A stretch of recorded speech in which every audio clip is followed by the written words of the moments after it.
The former Microsoft CEO Steve Ballmer joins me, but more in his capacity as heading this group called USA Facts, which really just takes a look at our budget and where it goes, as much as you would a 10Q filing that public companies have to provide. And it's a revealing look at where that money goes and can maybe discourage you at the same time. Steve Ballmer, good to have you. Thanks for coming. Great to be here, Neil. You know what's interesting when I look at the graphs, the charts, and everything else is just how much money goes to just paying the interest on our debt, to keeping up with our debt. It gets bigger and bigger and bigger and swamps everything else, from our U.S. military to entitlements, and it's only going in one direction. That worries me. What about you? Well, the thing that you could say in aggregate worries me, 36% roughly of all government spend, so we're talking about $5.6 trillion, is going into things that we don't control very well.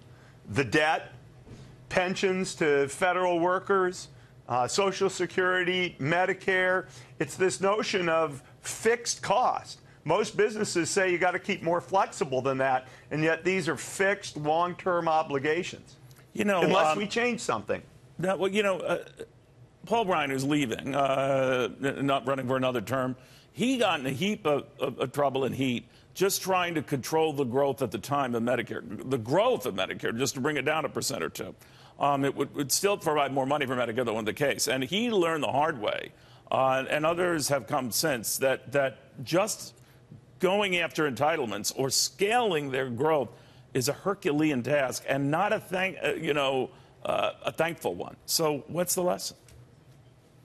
Well, I think there's two parts of entitlements. You got to think of them differently. Number one is, what are we doing with our savings plans, Social Security and Medicare?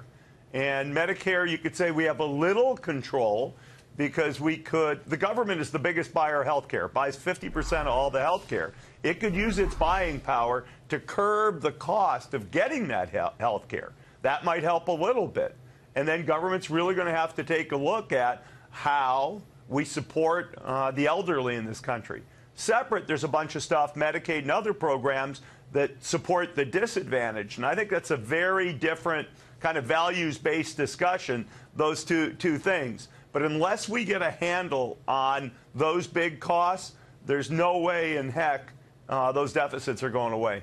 So when you step back from this, and I know you don't try to take political sides here, just the growth of this beast and what have you, there's only a couple of ways to address it. Just give them more money, more taxes, or cut, the spending. You could do both. But again, to your point, we failed at that. So where do you think this is going as we go 21, 22, 23, the next 10 years, another $10 trillion added to the debt? This happens no matter which party's in charge.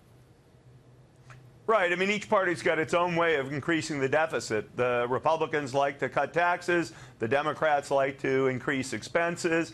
And I think it's a fundamental failure right now in our political system is the inability for politicians to think about the long term because everybody's so invested in the short term.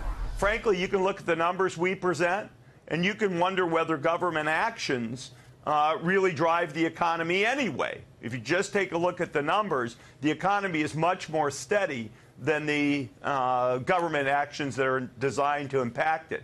There is one other thing, though, Neil, that people can do to help improve the deficit, and that's to increase the population of the country so we get more workers. Population grew about 2.2 million last year. Actually, half of those were immigrants. And whatever happens on immigration policy could well increase the deficits. We could go back and forth about how you address that, but there is a smaller and smaller set of the population paying taxes to fund the government, and half pay no income taxes at all. Now, they do pay FICA-related tax. I don't want to minimize what a good many Americans pay, because money to the federal government, to them, is money to the federal government. But I have always thought, you and I have chatted about this, that everyone should have skin in the game. Not the same amount of skin, obviously. The poorer you are, you shouldn't be paying that top rate. But that's a prescription for disaster right there. If this was a company providing this information at 10K, you would not invest in that company if it was, let's say, a single product generated company. Well, obviously, government's not just there to balance its budget, But yeah, I would say there's real issues. Now I'm going to push you on a couple things. Why do fewer and fewer people pay income tax? Well, partly that's because we have an aging population that isn't paying much income tax. That is certainly an issue. It is also true that for the bottom 80% of the country in terms of income, their payroll taxes do exceed income taxes. It's only for the most affluent where you see income taxes becoming more important, and payroll taxes are a decreasing portion of what they pay. But do you worry so I'm not sure whether the answer is income tax No, you draw payroll. a big distinction, I agree, but do you worry about that direction, just on the income tax side, that it is disproportionate? That is not sustainable. It's not as, I mean, look, I'm going to tell you by the numbers. Sure. It's not as disproportionate as you might see. The affluent make, see if I can remember the numbers, the top 1% makes 21, 22% of all the income and pays 24, 25% of all the taxes.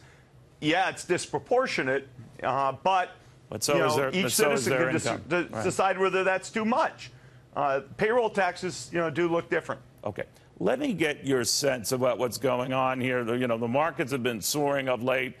That's a lot of tax revenue that's going to come in off of that. Do you buy this rally? It's been bumpy, certainly over this year here, on concerns that it's running out of steam.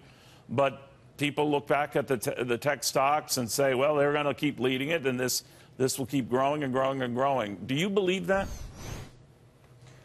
If you just look at the history, what you see, at least over since 1980, is you'll see these surges, whether it's in the stock market, whether it's in GDP, and then they tick down because they get way overheated.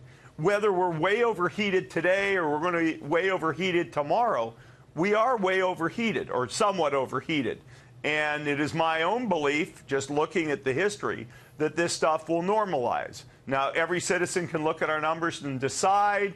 Every economist can do the blah, blah, blah, crazy forecasting. But if I take it as a business person, I take a line that goes just like this, and then it fluxes up, and every time it fluxes up, it fluxes down.